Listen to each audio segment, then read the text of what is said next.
and tillage and that sort of stuff, soil characteristics.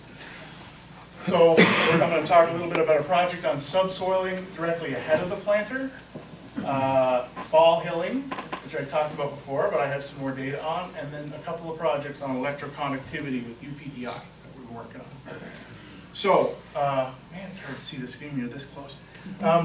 So we've been looking at subsoiling. We took some growers over to Europe a couple of years ago, and we met with some growers and went to some machinery shows and stuff like that. And over there, it's more common than it is here for people to have ripping shanks right on their planter when they're planting, and because they're doing tillage on while they're planting as well, and trying to fracture any compaction layers right before they plant potatoes. And we thought, well, maybe we'd like to try that here and see what it's done. Didn't really know too many people doing that here, so we said, let's see if we could do that. But getting back to what you were talking about, John, it comes down to, do you have a compaction layer?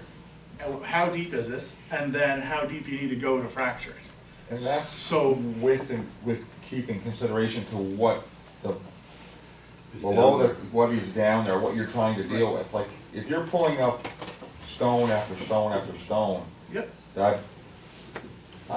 So what we did in this project was, Morgan and I went out to a couple of fields and we went with a penetrometer and we did multiple readings in the field to try and see where were we getting the heavy resistance, at what depth, measured that depth, then went and dug pits, dug holes to verify, okay, yeah, there is a compaction layer there. You can kind of see it with your knife when you kind of clean up the side of the profile.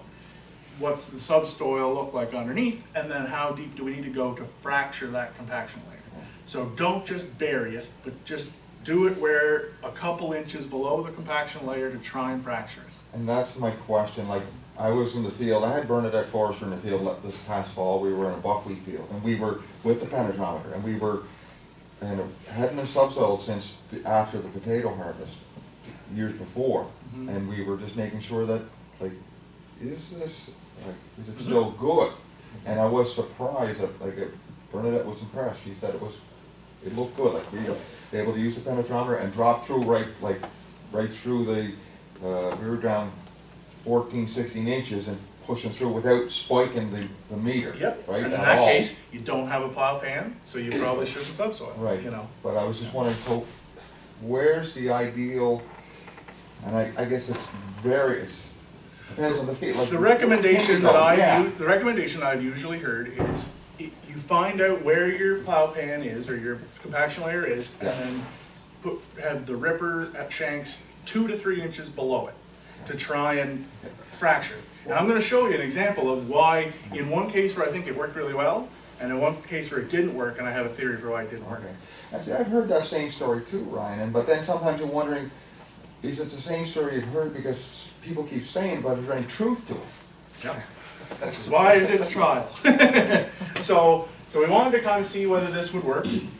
So what we did the penetrometer readings, we dug holes to verify the depth of the compaction layer. Then we had a ripper that we used the same machine and the same operator on both fields because there's 2 different growers, but they're very close to each other. And this was done immediately before planting. They were planting the field that day, so it was, we were just ahead of the planting. And then in the fall, we did yield samples in where we ripped and where we didn't rip, directly beside each other, so controlling the background. Like we didn't do it all over the field, we did it right next to each other to try and control that variability. That's the ripper we used. It was not on centers of where the row was. So it wasn't like the ripper isn't directly down there, the row is going to be.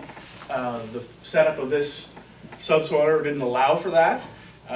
There are some people looking at that so that your ripping shank's going to go right down the middle with GPS of where your row is going to be. And if you wanted to put ripper shanks on your planter, you could do that. You'd put them ahead of the shoe and do that.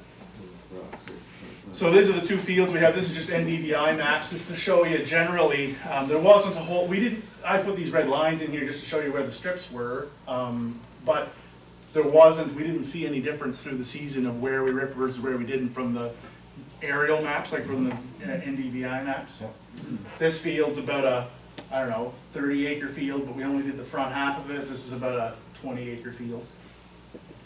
So this is the first field we did. There were Burbanks planted the 1st of June, preceding crop brown mustard. In this case, the compaction layer was about 12 to 13 inches, probably more towards the 13 inches. And it was fairly consistent in the various places where we took the measurement, so that's where it was.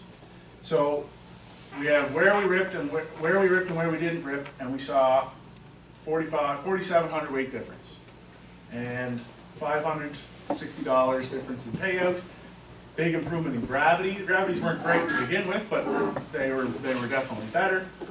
Not a big difference in the size categories, but definitely a big difference in marketable yield. And these were because I have an A and B here. That means they're statistically significant at 95% confidence level. So in this case, we do think the difference is significant based on what we did, the ripping we did. So in this case, this was the compaction layer is about 13 inches, and we ripped it at 15 to 16 inches. So it was, he didn't bury it, but he did it just below that compaction layer, and we think that had an impact.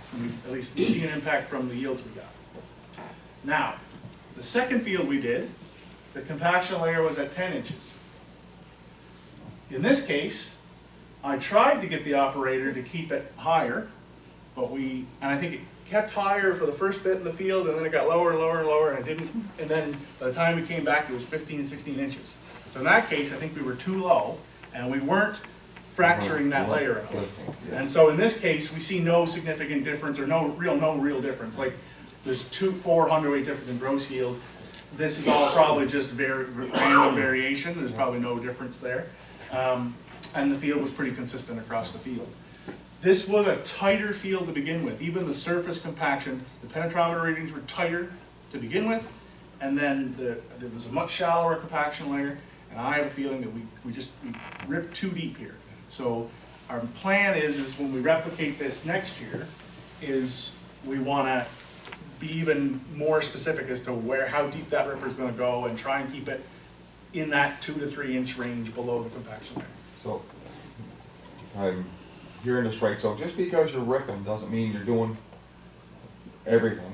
Mm-hmm. And too deep is not necessarily good if the compaction layer is higher. So you have to know where that is. And I've seen people rip too shallow. Like I know people that only rip at 12 inches. Yeah. Well, if the compaction layer is at 14, right, but if you're not doing anything. You know. Did you just shovel to find that then, or between that and your penetrometer? Well, what we did is we went in with the penetrometer and took a bunch of samples and said, okay, at about 12, 13 inches, because it's marked on the penetrometer, that's where it really takes the oomph to get her down. And then once you did that a few times, and okay, it's 12 and a half here, and it's 13 here, and then we dug a few holes. And then once you dug the hole and you dig a little lower than you think the profile is going to be, and then you kind of clean off the side of the soil profile, and you kind of take your knife down the side, and once you get to the compaction layer, she really starts catching. And then you can really start telling that there's a compaction layer there. There's a real easy solution. You get Ryan out to find the compaction layer for you, and then he tells you how deep to run them on. And if Ryan's busy, I'm sure Morgan would be more than happy. So it's all good. So the plan is to do this on 3 or 4 fields this spring again ahead of the planter, and see if we can replicate the results from at least the first field from last year. And then we also want to set some fields up to do what would be more of a traditional subsoiling program, which is like what Peter said, which is doing it in the summer, early fall, when the ground's relatively dry, and hopefully when there's something growing there, to grow in and have roots go in and keep that soil apart, and not traffic over that soil again for the rest of the year, if at all possible. So you could do it on Sudan grass fields, you could do it on mustard fields, you could do it on clover fields, you could do it on alfalfa fields. Just something, you could do it after you take your grain off, and you just got an underseed or something under it, ryegrass under it. We could do a few different things. So we're looking at a few different options, and if there's growers that would be interested in doing this trial next year, I'd be happy to talk about setting that up with you. Fall hilling, we started this the fall of 2017, and I showed you some data on it last year, and I'll show it to you again. The theory is here, what's the merits of doing your hilling or setting up your hills with a cover crop in the fall, late August, early September, so late summer, to get a good cover crop established, get the the ground covered with a cover that's not going to regrow in the spring, and then be able to just plant into those rows in the spring with your planter with very, very minimal preparation, like with maybe just like a little pass with a row freshener type of a tool or something like that, just to kind of break up the surface a little bit. The idea for this came out of work that was done in New Brunswick and Maine, where they were making the hills in the fall for fumigation, and then they had some places where they ran it and didn't put the fumigation in, and they still saw 30 to 40 hundredweight yield improvement. So, compared to what they always did. So we said, okay, let's set this up and see whether we can replicate that and see anything like that.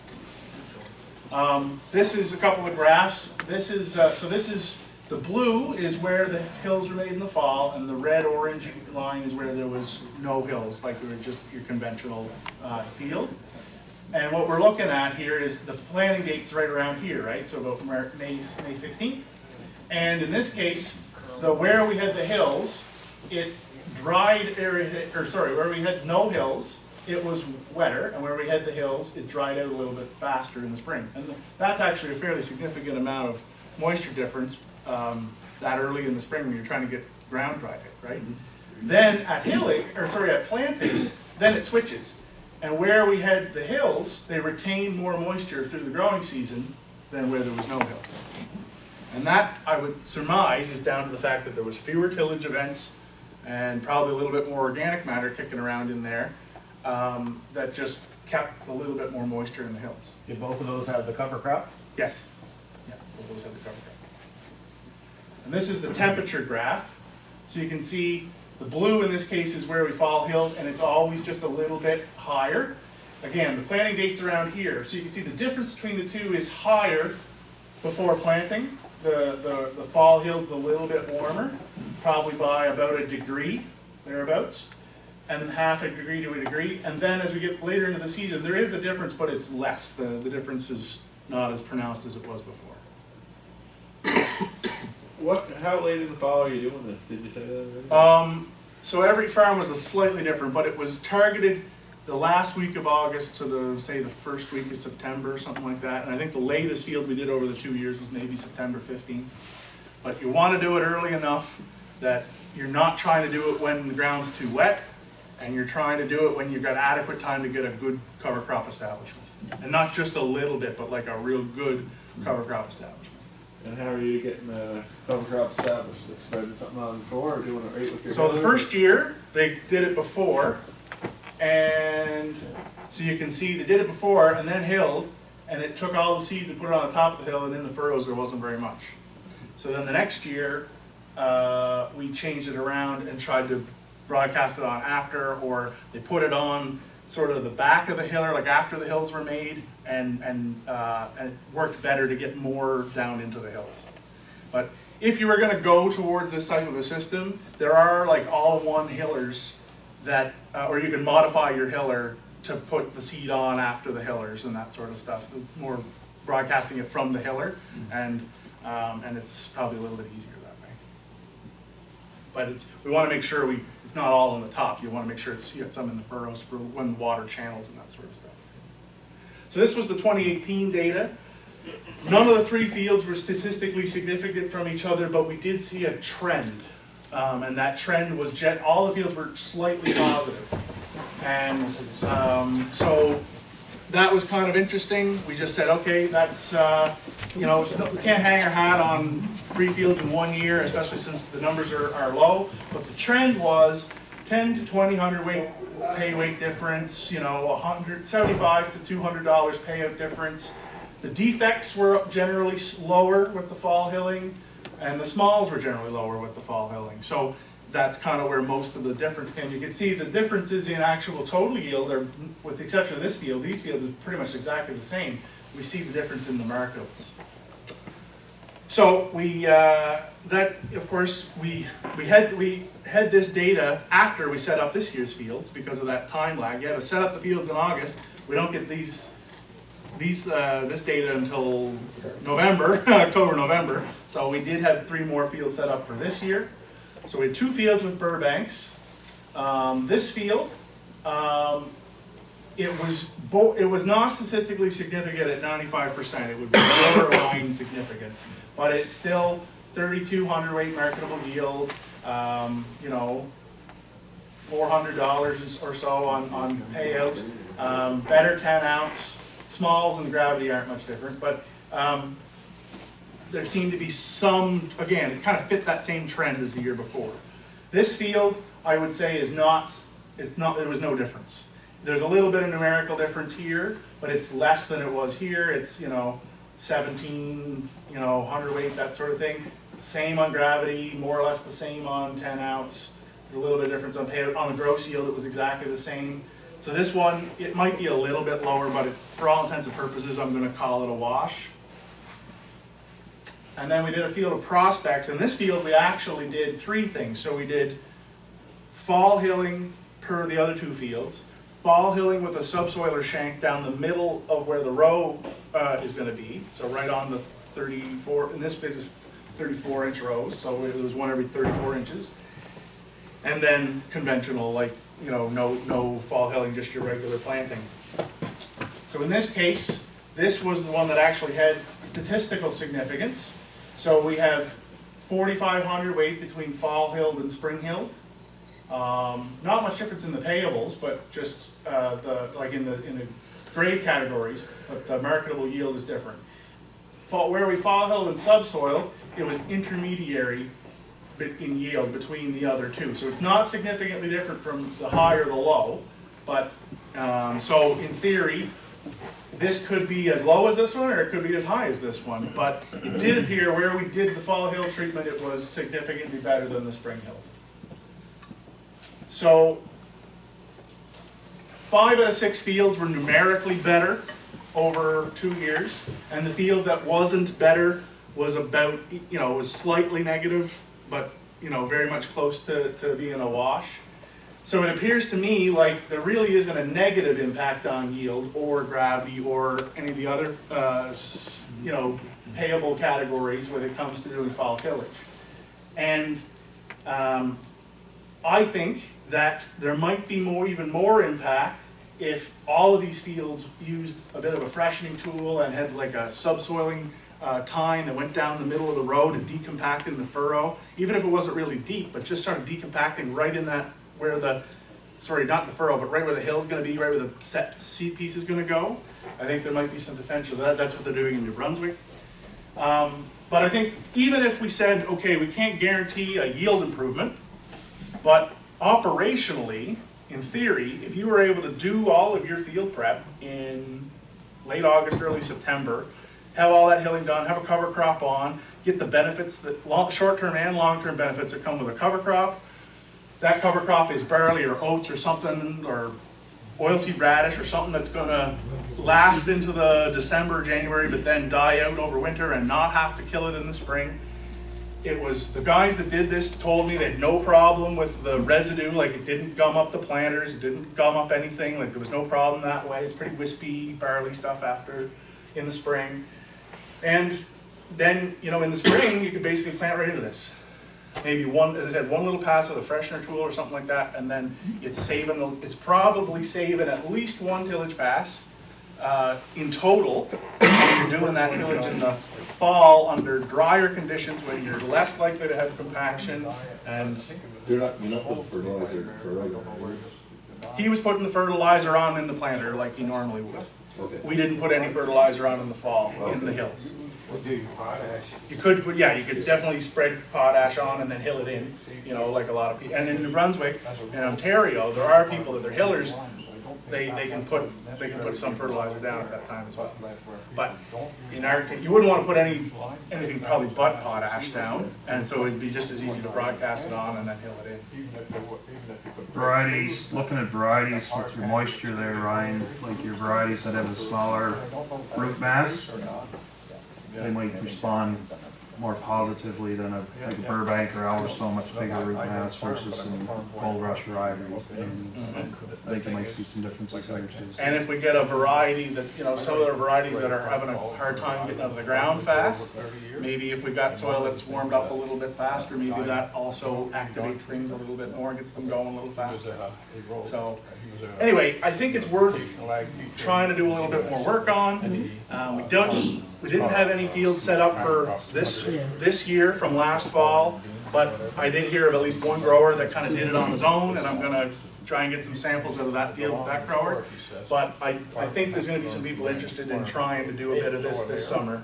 And again, see if we can do even a bigger comparison and see what it does. Because again, even if the yield improvement was 15 to 20 hundredweight, well, we'd all take 15 to 20 hundredweight. But I think the operational efficiencies and the cost savings with less tillage and less compaction things, I think really could have some potential.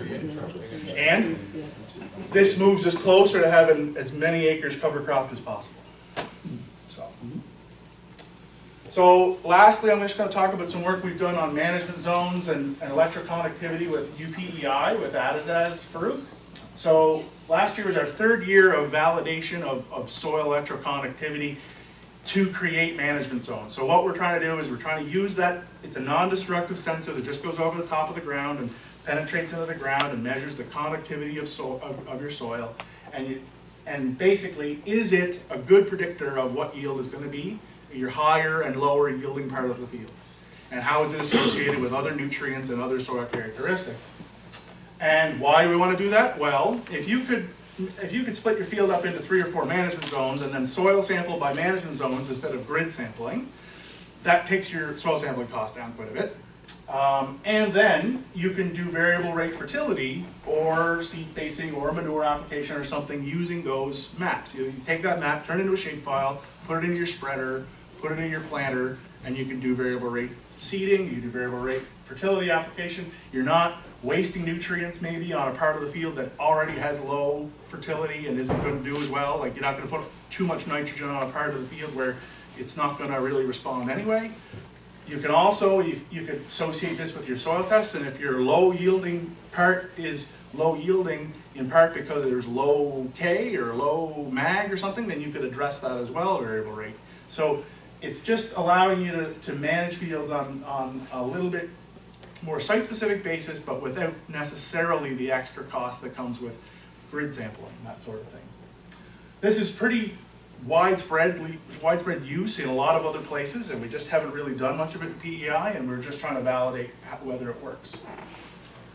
So this is what the sensor looks like. It's just in a tube, and you can just drag it over the ground, or you can carry it over the ground. But to do it quickly, you drag it over the ground behind an ATV or a truck or something, and it measures both horizontal conductivity as well as vertical conductivity.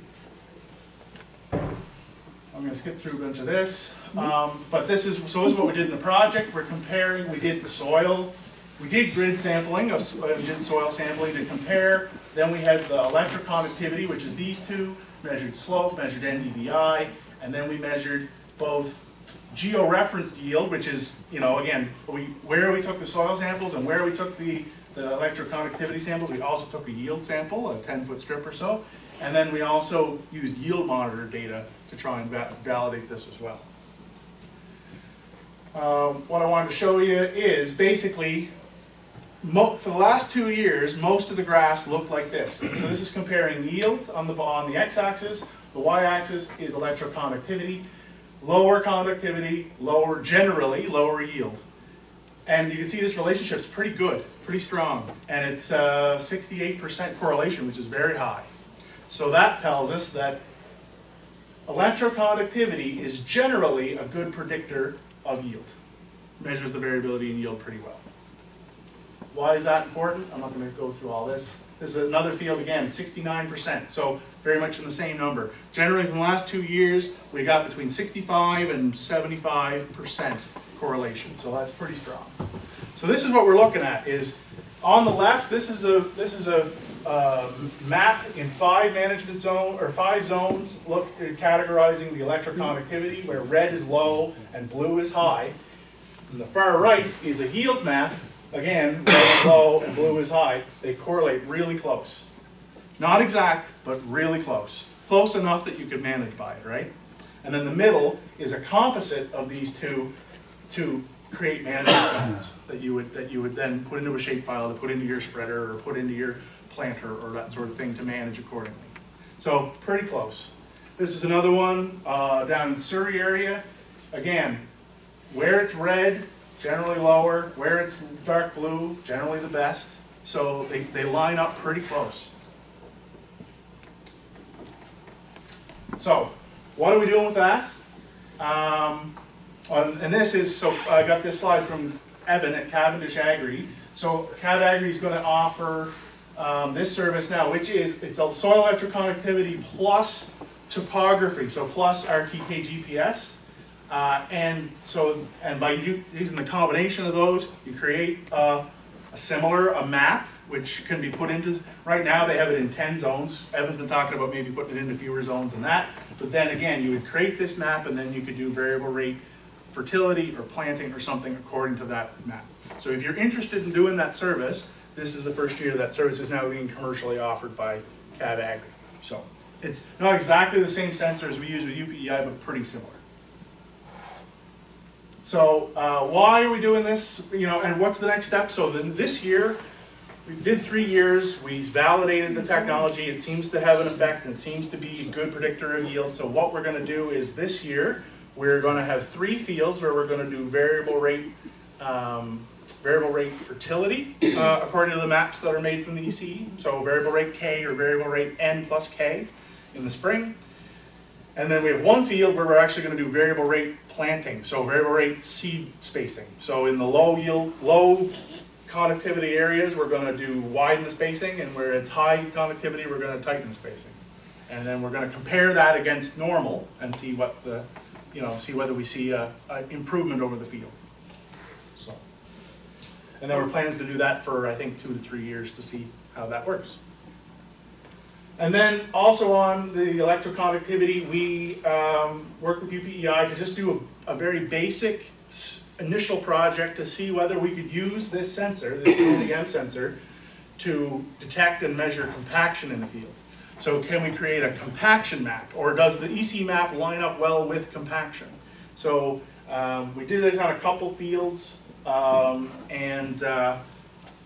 these are a lot of busy graphs. The one I'll really draw your attention to is the bulk density. So bulk density is a really good indicator of compaction. The higher the number, the more compact, right? So the more dense, the more compact. The lower the number, the less compact. And you can see that the relationship here, the correlation is 40 to 50%, which is still fairly strong. And it's strongest at the deeper depths, 40 and 60 centimeters as opposed to 20 centimeters. So, I'm sorry, I got that wrong.